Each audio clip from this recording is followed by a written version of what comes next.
All right, it's 2 o'clock, so let's call today's meeting of the Rules and Open Government Committee to order and start with roll call, please. Candelis. Here. Duan. Here. Foley. Kamei. Here. Cohen. Here. Thank you. You have a quorum.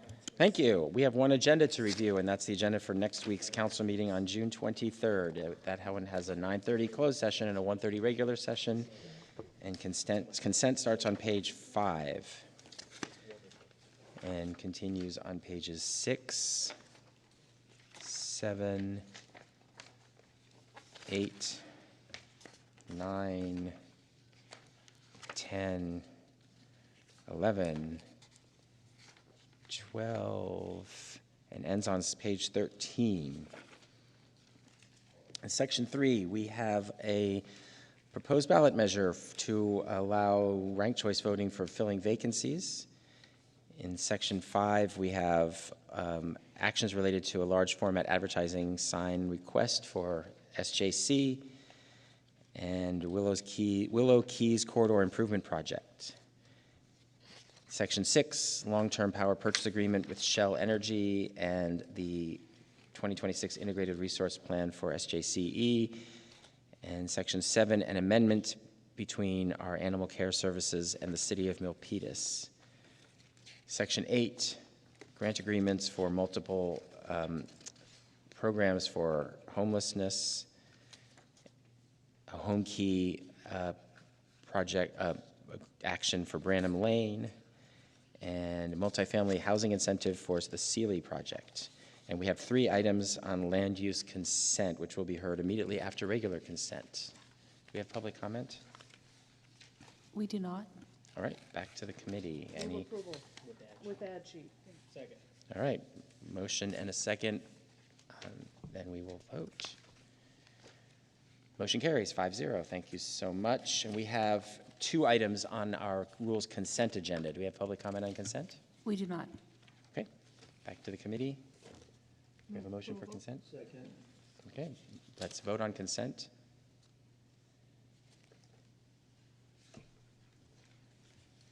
And the motion carries 5-0. And now we're on to our action item. This is a policy analysis for vacant commercial storefront activation.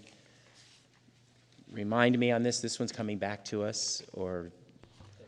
This one is coming back to the Rules Committee Chair. There is a workload analysis, a little bit different than the traditional method. This is a green and a yellow. Recommendation 2 in the memorandum will actually go to the city auditor, and he will be including that as a part of his 26-27 work plan.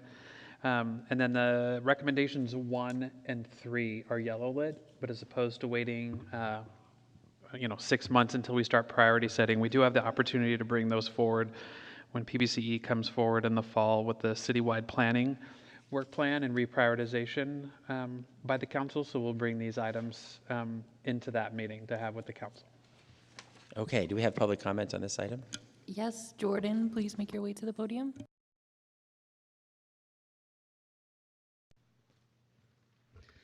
Hi, I wanted to speak again in support of this item. Filling our vacant storefronts is important. It's unfortunate that this work wasn't able to be rolled into the upcoming fiscal year from the start. Same with the work that Councilmember Tordios was pushing for a few weeks ago with the ministerial approval. We really need to figure out how to do this little bit of extra work in order to get rid of a lot of work moving forwards. And so I don't know how we do that, but I think it's very important to figure out how to do it. Investing in tools on the back end is one important aspect, but also improving our just overall processes and policies is also very important, and we shouldn't lose sight of that. So I hope we'll figure out how to do that. And I know the businesses really want us to be more efficient. They don't want to go through these long processes. Would they be okay with, a 1-year, slightly higher tax in order to get this work done and solve their problems forever? Let's be creative. Thank you. Back to the All committee. right, well, is that the end for, that's it for public comment, right? Yes, that's Okay. everyone. It looks like Councilmember Mulcahy, you're chomping at the bit to make some comments, so we'll turn it over to you for a couple minutes. Thank you so much. Thank you, colleagues. Good to see you. First, I want to thank Joseph Morrow from my team who initiated and developed this work. He coordinated our Council Brown Act and hounded countless city staff to create this memo.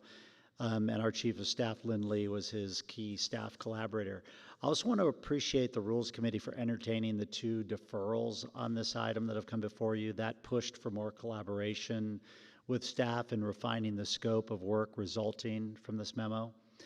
We began exploring this topic in October of 2025 through research conducted and conversations with city staff about their on-the-ground experiences. We developed these 3 policy recommendations for the Rules Committee's consideration and ultimately the Council to address gaps in our policies that contribute to blighted vacant commercial storefronts. And from that, we could see a cleaner San Jose and increased low barrier opportunities for our small business operators. These issues touch nearly every department, including and especially PBCE and OEDCA, as well as Public Works, San Jose Fire, SJPD, Beautify SJ, PRNS, and countless others. Our ultimate aim is to identify and make targeted policy changes. We believe that investing a modest amount of time and resource to improve safety and cleanliness, while also giving unique opportunities to small business, we're supporting our department's efforts to reduce costs over the long term while providing more neighborhood stability throughout our city. I want to acknowledge our co-signers, Council Members Tordillos, Cohen, Ortiz, and Duan for supporting the memo and for their partnership throughout the process. I want to extend a gratitude to Joe Royce and the City Auditor's team for their willingness to work closely with our office and for their interest in incorporating Recommendation 2 into their work plan. We appreciate them going above and beyond our original recommendation, and I hope that a future audit of the city's restaurant and small business programs leads to an even more conversation, collaboration, and action to support efforts to open and sustain more small business throughout the city. Rosalind Huey has been great communicating and coordinating with us along the way, especially when it appeared we were going to see lights other than green.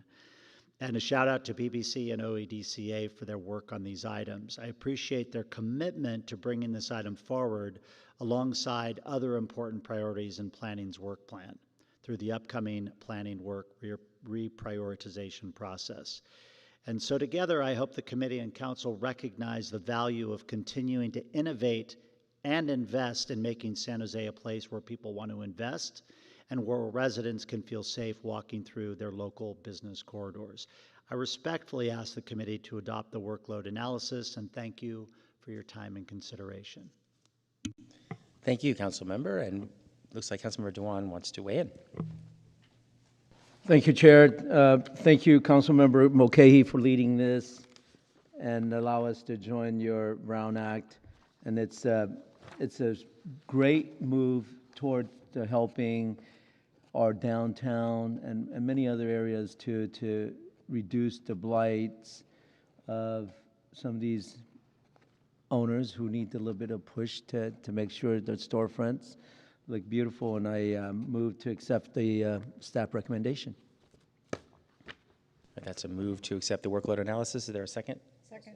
All right, we have a motion and a second. I don't see any other hands. Before we vote, I'll take a moment of personal privilege before I go upstairs and my chief corrects me. It's not chomping at the bit, it's champing at the bit, and I'm supposed to say it correctly because he always corrects me when I say it wrong. All right, let's vote. Okay, well, thanks for letting us know. Take a swipe at one on the last Rules Committee. All right, that motion carries 5-0, and we are on to open forum. We do not have any cards for open forum.